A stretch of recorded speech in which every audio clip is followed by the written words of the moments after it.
মালদ্বীপ ও ভারতের সম্পর্ক অনেক দিন ধরেই বেশ শক্তপোক্ত। তবে বছর দুয়েক আগে এই সম্পর্কে একটা ফাটল দেখা দিয়েছিল যখন মালদ্বীপের রাষ্ট্রপতি মোহাম্মদ মুইজ্জু ভারত বিরোধী স্লোগান দিয়েছিলেন। এক বছর আগের কথা, লাক্ষাদ্বীপ সফরের সময় নরেন্দ্র মোদীকে অপমান করেছিলেন মালদ্বীপের মন্ত্রীরা। মোদীকে কটাক্ষ করে জোকার পর্যন্ত বলেছিলেন তারা। ভারতীয়দের উদ্দেশ্যেও কটু কথা কম বলেননি। এক বছরের মধ্যেই পুরো ছবিটা বদলে গিয়েছে। তিক্ততা মিটেছে আগেই। এবার মালদ্বীপের সঙ্গে বন্ধুত্ব বাড়াতে চাইছে ভারত। চীনপন্থী প্রেসিডেন্ট মোহাম্মদ মুইজ্জুর আমন্ত্রণে সে দেশের সফরে প্রধানমন্ত্রী নরেন্দ্র মোদী নিজের বিখ্যাত আলিঙ্গন কূটনীতিও ঝালিয়ে নিয়েছেন নমো। শুক্রবার সকালে বিমানবন্দরে নেমেই বুকে টেনে নেন মুইজ্জুকে। দুদিনের ব্রিটেন সফর সেরেই মালদ্বীপ পৌঁছন মোদী। শুক্রবার তাকে স্বাগত জানাতে বিমানবন্দরে হাজির ছিলেন মুইজ্জু। বিমান থেকে নেমেই তাকে জড়িয়ে ধরেন প্রধানমন্ত্রী। রাজধানী মালেতে বন্দে মাতরম এবং ভারত মাতা কি জয় ধ্বনিতে মোদীকে স্বাগত জানান মালদ্বীপের আমজনতা। পরে মোদীর সঙ্গে সাক্ষাৎ করেন মালদ্বীপের প্রবাসী ভারতীয়রাও। এমন উষ্ণ অভ্যর্থনা পেয়ে আপ্লুত প্রধানমন্ত্রী মোদী মালদ্বীভিয়ান ভাষায় এক্স হ্যান্ডেলে লেখেন, প্রেসিডেন্ট মুইজ্জু নিজে তাকে স্বাগত জানাতে বিমানবন্দরে এসেছেন।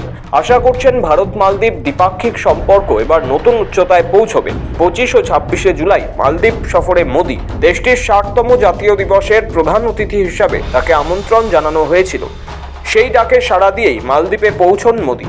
এই নিয়ে তৃতীয়বার মালদ্বীপে গেলেন তিনি। 2023 সালের নভেম্বর মাসে মালদ্বীপের প্রেসিডেন্ট হন মুইজ্জু। তারপর এই প্রথমবার কোনো রাষ্ট্রনেতা মালদ্বীপে পা রাখলেন। বিগত বছরগুলিতে ভারতের কূটনৈতিক প্রভাব বিস্তারের এক নজির হয়ে থাকবে এই সফর। মুইজ্জু শপথ গ্রহণের সময় আমন্ত্রণ পেয়ে যাননি মোদী। পরিস্থিতি অবশ্য তখন ছিল সম্পূর্ণ ভিন্ন। ভারত বিরোধিতার সুর চড়িয়ে ক্ষমতায় আসা মুইজ্জু দায়িত্ব নেওয়ার পরপরই তার দেশ থেকে ভারতীয় সেনাদের ফেরত পাঠিয়ে দেন। নিষেধাজ্ঞা আরোপ করেন মালদ্বীপের বন্দর ব্যবহারে। এছাড়া ভারতীয় পণ্যের উপরও কঠোর শর্ত আরোপ করেন। আশ্চর্যের হলো মুইজ্জু নিজের দেশেই এ নিয়ে বিপাকে পড়েন। চীনের প্ররোচনায় তিনি এইসব পদক্ষেপ করছেন বলে বিরোধীরা সরব হয়। পাল্টা ভারতও মালদ্বীপে পর্যটক পাঠানো বন্ধ করে দেওয়ায় বিপাকে পড়ে সে দেশের পর্যটন ব্যবসা। পরিস্থিতি আঁচ করে পথ বদলের ইঙ্গিত দেন। দিল্লিতে এসে প্রধানমন্ত্রী নরেন্দ্র মোদীকে কথা দিয়ে যান মালদ্বীপের সঙ্গে ভারতের দীর্ঘ ইতিহাসকে বিবেচনায় রেখে চলবে তার সরকার। এমনকি মোদীর সমালোচনা করা দুই মন্ত্রীকেও মন্ত্রিসভা থেকে বাদ দেন মুইজ্জু। মালদ্বীপে ভারতের ভূমিকা নিয়ে বছরের পর বছর ধরে বিরোধিতা করে এসেছিলেন মালদ্বীপের বর্তমান প্রেসিডেন্ট মোহাম্মদ মুইজ্জু। তার অভিযোগ ছিল ভারত তাদের সার্বভৌমত্বে হস্তক্ষেপ করছে। এই ইস্যুকে হাতিয়ার করেই ভোটে লড়েছিলেন তিনি। তবে রাষ্ট্রপতি হওয়ার পর প্রথমবার মুইজ্জু মেনে নিয়েছিলেন ভারতের সঙ্গে দ্বিপাক্ষিক চুক্তি নিয়ে কোনো গুরুতর উদ্বেগ নেই। তড়িঘড়ি নির্বাচনের পর ভারত সফর করে সম্পর্ক মেরামতের ইঙ্গিত দিয়েছিলেন।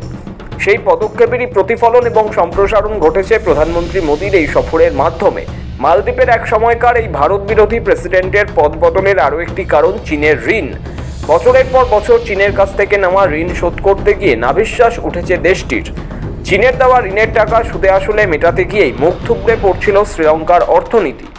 আরেক দ্বীপরাষ্ট্র শ্রীলঙ্কার থেকে শিক্ষা নিয়ে মালদ্বীপ ভারতের সঙ্গে সম্পর্ক মজবুত করতে আগ্রহী হয়ে উঠেছে। তাই ভারত সফরে এসে মুইজ্জু বিপুল অঙ্কের অনুদানের প্রতিশ্রুতি আদায় করে নিয়ে গিয়েছেন। আসলে মালদ্বীপ এবং মুইজ্জুর অবস্থান বদল চীন এবং বাংলাদেশ ও সে দেশের প্রধান উপদেষ্টা মোহাম্মদ ইউনুসের জন্য গুরুত্বপূর্ণ শিক্ষা। কারণ দায়িত্ব নেওয়ার পরপরই ইউনুস চীন ও পাকিস্তানের সঙ্গে হাত মিলিয়ে ভারত বিরোধিতায় নেমে পড়েছেন। চীনের কাছ থেকে বিপুল পরিমাণ অর্থ ঋণ নিতে অগ্রসর হয়েছেন তিনি। সব মিলিয়ে দ্বিপাক্ষিক সম্পর্ক মজবুত করার পাশাপাশি আঞ্চলিক স্থিতিশীলতা ও ভারতের কৌশলগত স্বার্থ রক্ষার দিকেও গুরুত্ব দেবে এই সফর। মালদ্বীপে পা রেখে মোদীও বলেন, দ্বিপাক্ষিক সম্পর্কে উন্নতি করতে দুই দেশই চেষ্টা করছে।